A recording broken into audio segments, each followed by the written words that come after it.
Hey juniors, today we're going to talk about gearing up for senior year. First, we're going to start off with a video that's going to go over how to prep for life after high school. Here are 4 steps to position yourself for a successful career at the top of the pay scale. First, learn about yourself and your talents. You must take a career assessment to really get to know your personality strengths and your interests. Ask yourself, what do I love to do? As well as, what am I good at doing? These are very different questions. Identifying your core talents and skills will help you select some careers that align with your strengths. Knowing yourself is the first strategy to really figuring out what you will be successful at and enjoy doing. Second, explore all of your possible career options. Today, there are over 800 different jobs organized into 16 industry clusters. That's a long list of possible careers. Research the jobs you are interested in and find out the education, experience, and cost required. There is a lot of information online, and we also encourage you to talk with someone already in that field to learn more.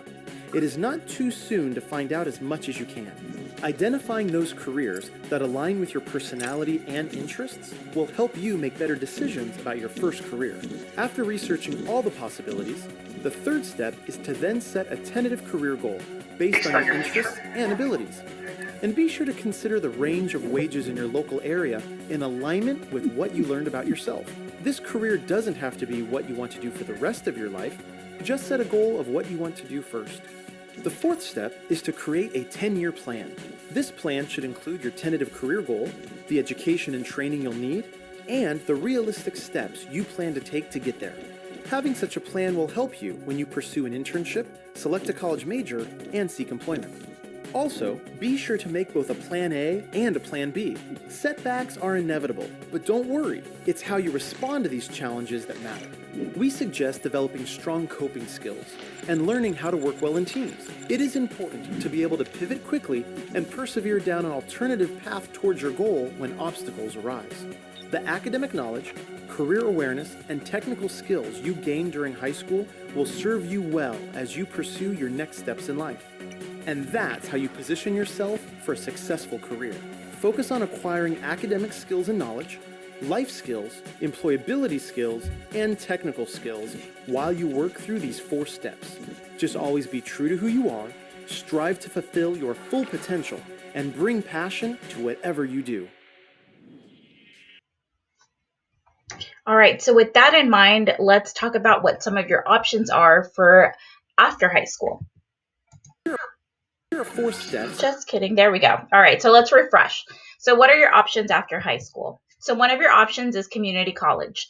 There are about 113 community colleges here in the state of California, and they all offer different types of programs. So one of the programs offered is an associate degree program, and it's granted with the completion of 60 college credit courses.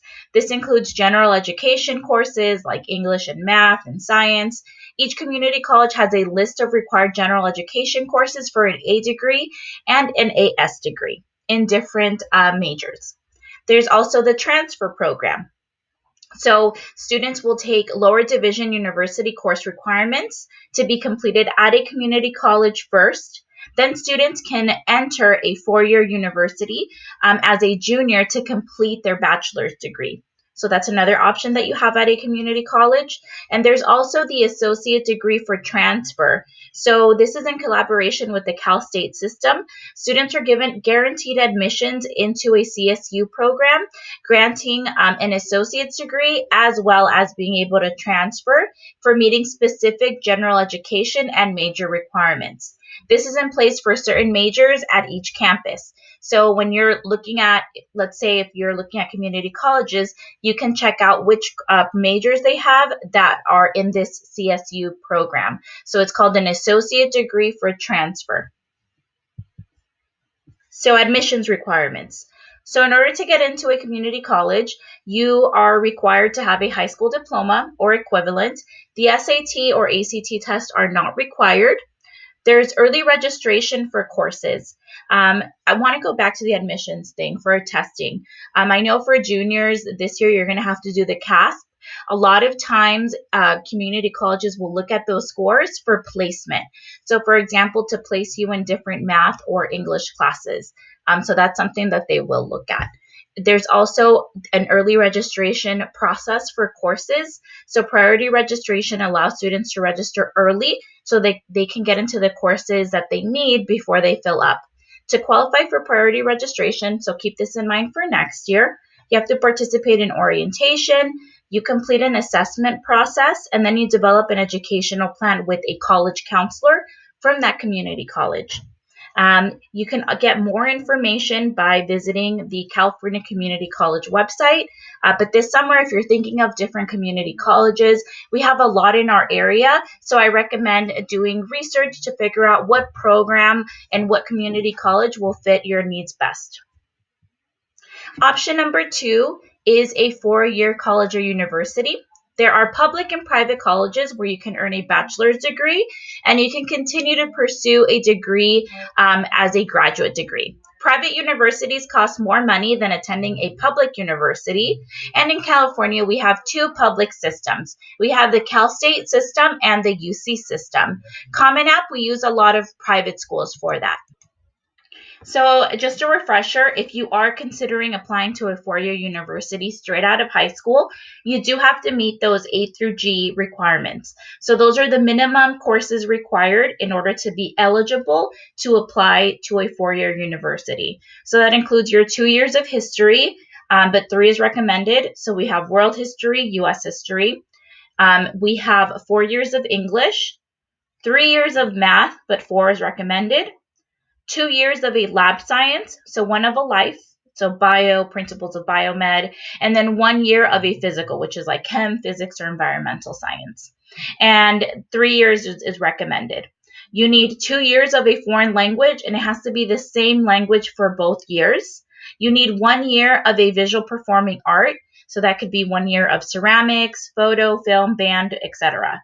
And then 1 year of a college prep elective. So a college prep elective could be a program like AVID, STEM, MUN, or an additional year of a course in the A through F category. And remember, you have to pass these A through G classes with a letter grade of C or better. For the next school year, they're still going to take credit they're going to take the letter grade of credit as passing the course. However, it's not going to play a huge role on your GPA.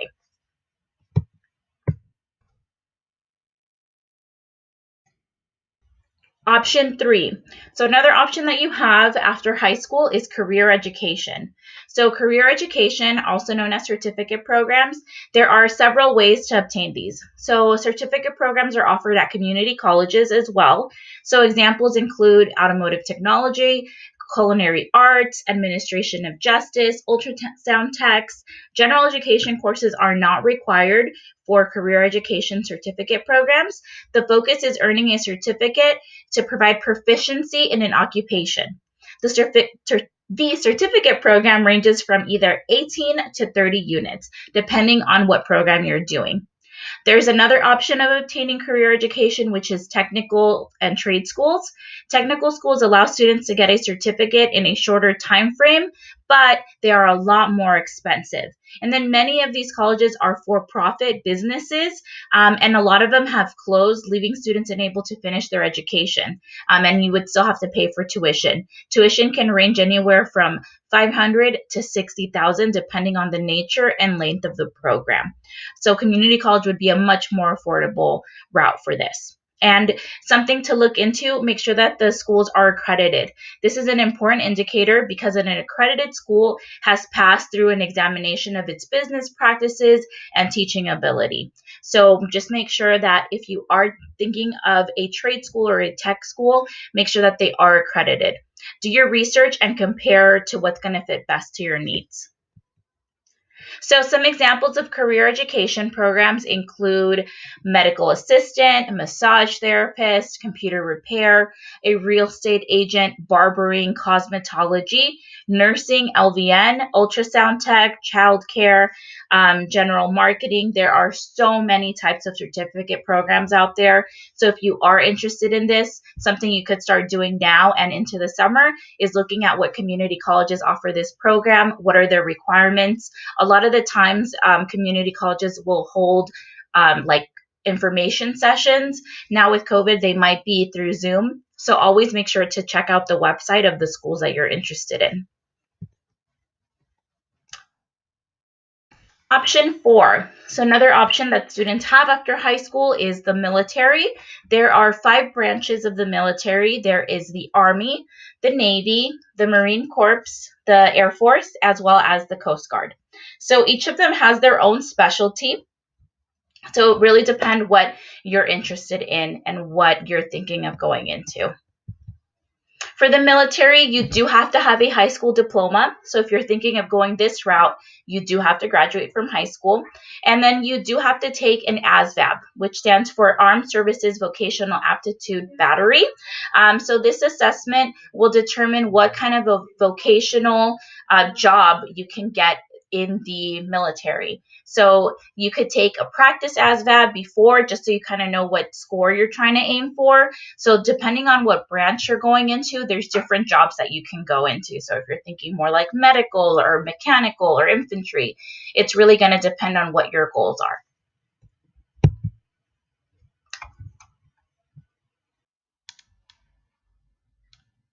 Hi juniors, now that we are wrapping up junior year and heading into summer, you should be preparing for your summer to-do list. As much as you want to just relax and hang out, juniors should not be taking the summer off completely.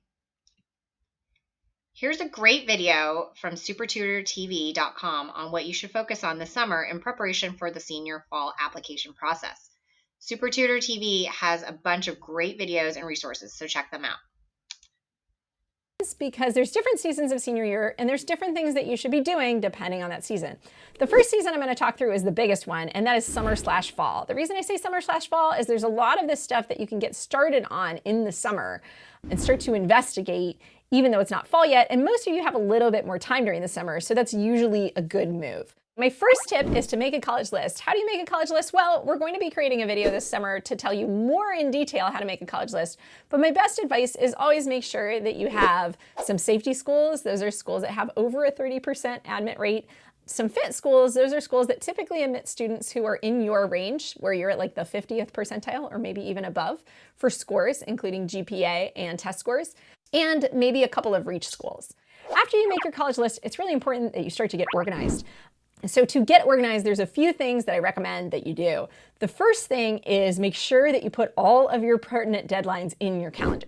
What that means is you need to go through all those schools on your college list and figure out what is their deadline for applications, and make sure that you investigate if you're interested in any honors programs, any particular specialized departments, or any, say, scholarships that those colleges directly offer. The deadlines for applying given those circumstances might be earlier than the general application deadline. So make sure that you research all that, you check into all these schools you're applying to, and you know date-wise all the dates that you're responsible for knowing. And I also even recommend maybe making a spreadsheet of your college list and then creating columns where like general deadline, early application deadline, early decision deadline, etc. You also probably want to figure out at this point if you're going to apply somewhere early, which schools you want to apply to early, and we'll get into that when we talk about making a college list. Cool, so get all organized. The other thing, the third thing that I like to do, in addition to putting all my application deadlines down and sorting through any scholarship or other earlier deadlines, is making documents for all of the essays that you have to write. So I like to make Google Docs. You can use whatever document word processing software you like, but make some documents and get organized so that you have a document for every essay you're going to write, or one big document. I usually don't like to do one big document, that gets crazy, but I can create a folder, and in that folder I can put, a folder for each school, and then in each school I have a document for every essay that is going to get going, and then in each document at the top is the prompt. So then you're like sort of all set up and ready to write your college essays. And that brings me to the next point on my list, which is start writing essays. I always recommend, if you have the time and it's still summer, it's a good time to start writing your essays. Though you can procrastinate to the last minute. I'm sure some of you watching this video are like, I have a week before my deadline. I don't have time to write in the summer is over.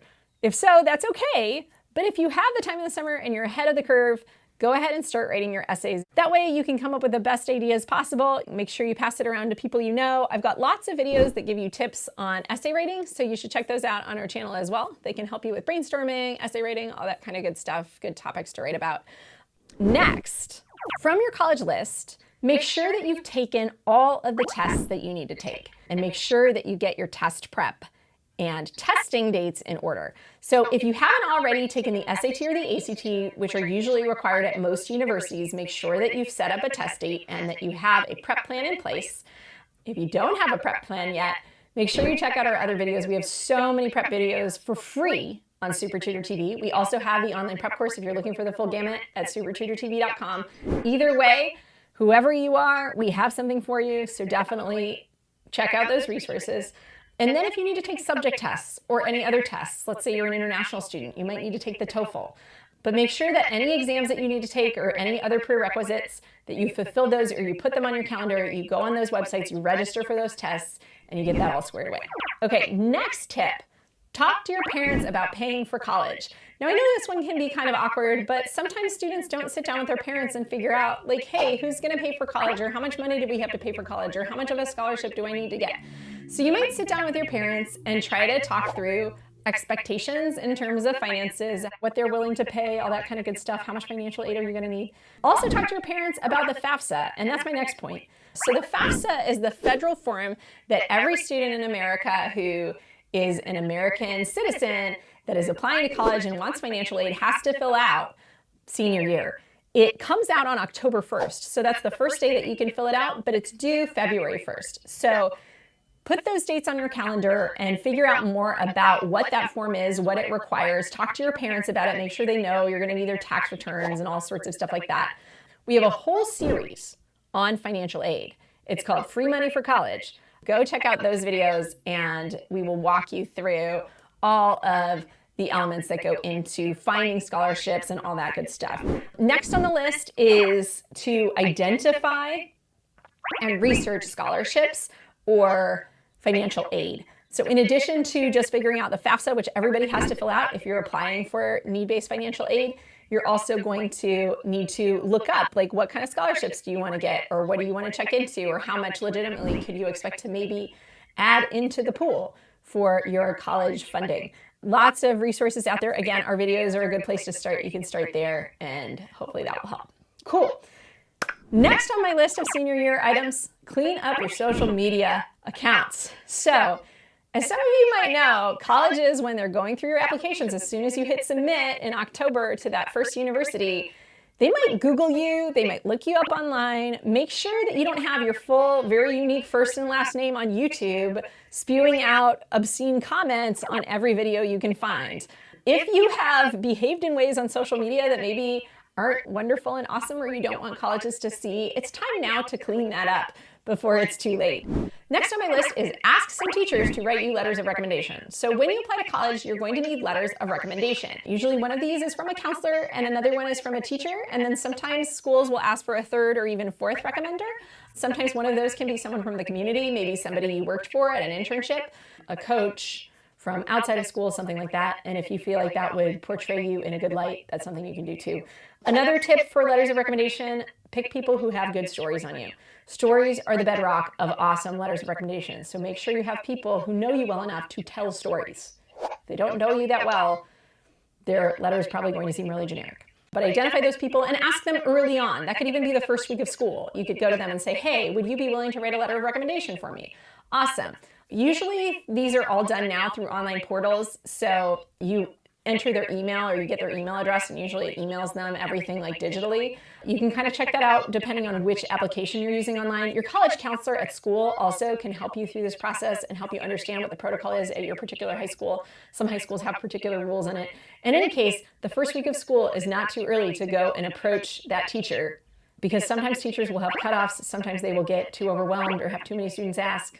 So get in there early, be polite, tell your teachers the deadlines that you have when your application deadlines are, so they get their letters in on time, and then you can follow up with them politely if their letter isn't in by that deadline or the week before that deadline, and just gently remind them, all that kind of good stuff. Okay, next. Talk to your counselor and make sure all your transcripts and everything else from your school gets sent. Oftentimes this is automatic with some school counselors, but just make sure that you're communicating with your school counselor and that your transcript, your official transcript, is sent anywhere that needs an official transcript. Not all schools do, but a lot of schools do. So make sure that you get all of that in line. The next is visit colleges. So go on college visits. If you don't have the budget for college visits, you can also go on a college research excursion on your computer. It's not the same as visiting, but there's so much on the internet. You guys are so lucky. You can watch videos, you can watch YouTube for hours and see real students at real schools and try to get a feel for the differences in culture between different colleges in the US. You can read books, you can go get books like the Fisk Guide for Colleges or whatever it is. But however you want to do this exploring, go and visit colleges and universities if you have the opportunity, especially if you're going to be applying early decision, because remember, that's not reversible. Even early action, you have to narrow the field. So if you're considering something for early action, I recommend you go and visit if you can, if you have the opportunity. And if not, just make sure you do a little bit more thorough research.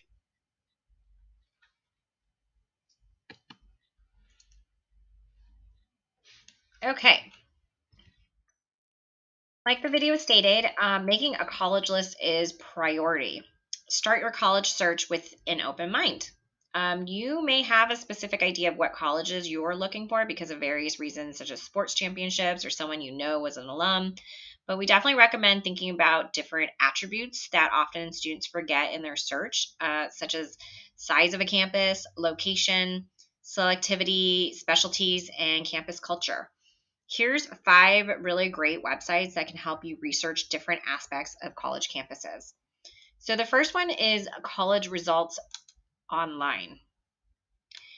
This provides you info on acceptance and graduation rates, price and student demographics. You can also compare multiple colleges to see financial aid, average GPA, median test scores. So you can literally just click on choose a college. Let's, for example, pick Cal State Fullerton. And that pops up.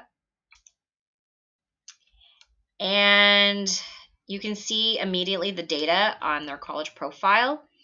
Tells you, the number of students that actually attend there, about 35,000. So it's a really large school. Let's see. On this side, you can see graduation rates, students who actually graduate in 4 years, 5, and 6. Retention rate after the first year, meaning students actually stay there after their freshman year, is 89%. So it's pretty high. People like Cal State Fullerton. And then it breaks it down by admission and price. You can see average SAT, ACT scores, in-state, out-of-state tuition, what typically most students pay. And here's kind of a little bit more breakdown of the demographics. So this is a really great place to start. You can even compare colleges. If you want to type in 2 colleges, like let's say UC Berkeley, we'll take that as the first one. And then maybe UC San Diego. Hello. Okay, we'll do Santa Barbara since that's the first one that's popping up. So comparing Santa Barbara and Berkeley, it gives you kind of the breakdown here. Grad rates by race, gender, student characteristics, admissions. So you can kind of scroll along and see the differences. And you can even change the grad rate, how many students graduate in 4 years from Berkeley, and also Santa Barbara, so a little higher rate, 91% from Berkeley. So, this is a great little tool to kind of do some cool searches. We also have another website we recommend, Colleges That Change Lives, which was inspired by the book with the same name. And it provides info about colleges and universities that offer innovative and transformative student-centered kind of college experiences. So check out these colleges through their college search tool here, and you will come across a lot of smaller, lesser-known colleges that have equally, if not more, of an impact on many students. So you can click on here, and you can search by major, geographic region, state. So let's say if you're really interested in engineering, these are 2 colleges that might be overlooked. And if you're willing to move across country, you're not stuck in wanting to stay in Southern California, it's a great website to check out. Okay, College Navigator is another great resource. And it was created by the U.S. government with the National Center of Education Statistics and gives a lot of detailed information, including average amount of various forms of financial aid for students that they receive. And you can type in a specific school to narrow your results by location. So, for example, let's see. Why don't we search by state? Let's see. California. Let's see. Show results. Okay, so you got a ton of schools in California. Maybe you want a bachelor's degree, so that's a 4-year degree. And maybe you're looking for a public school, not a private. So here's an even more narrowed down list. Let's just take Cal Poly Pomona. So here's the breakdown of a whole bunch of information for that school. You can see, financial aid and tuition. They're pretty big on a lot of cost information. So it gives you the estimated cost for tuition and fees, living arrangements, total expenses, in-state or out-state. You would be in-state, obviously. Financial aid packages, the number of grants and scholarships that they give. So there's a lot of great info here. So definitely check this out. And then we've got College Board, which we all know is the organization that handles testing like SATs and AP testing. They also have a great college search feature called Big Future. They have a whole website designed to explore more about yourself and interests, careers, paying for college, and of course the actual college search. And, they can start with getting to know yourself, finding a college. These are great resources. And if you know the name of the college you're looking for, go ahead and type that in. But if you're not even sure where to start, they have kind of these starting questions. Okay, if your major is the most important, if you're worried about costs, location matters to me. Okay, so if you want to be close to a certain region, you want to be close to home, you can start here by selecting maybe if you want to study psychology, type that in. If cost is the biggest concern, it gives you some information on that as well when you're searching. Okay, and then another great resource is Scholar Matcher. It's a great tool to assist students that come from households with earnings less than $50,000 per year. So these universities, and there's about 375 of them, offer superior resources, support, and outcomes for low-income and first-gen youth. So start by taking this short quiz. It kind of filters the colleges. And if you're open to traveling across country, this is a great resource as well. Okay. Also, don't forget that you guys always have access to Naviance, to do your college searches. So remember, you can log in right here, and then you can do the super match. Okay, if you right here log into college search and then super match, and again, it has all the variables. If you're looking to stay in California, or if you're looking for public versus private, small, rural, or large urban college. If you don't remember your password, remember you can always email Miss Sam in the counseling office and she can reset it for you. Okay, so make sure you categorize your college matches on your list with reach, target, and safety schools. Like the video says, it's definitely recommended to have about 10 schools with a third of each category. So if your GPA and your test scores are lower than the university's average, then it's considered a reach school with a much smaller chance of being accepted. Target schools means your scores align with the average of the university and you have a good chance to get accepted. And if your scores are much higher than the university average, then it's considered a safety school for you, and which basically means you have a pretty high chance of getting accepted.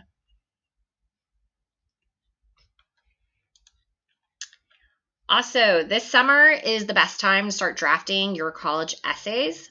The UC system has personal insight questions, or PIQs.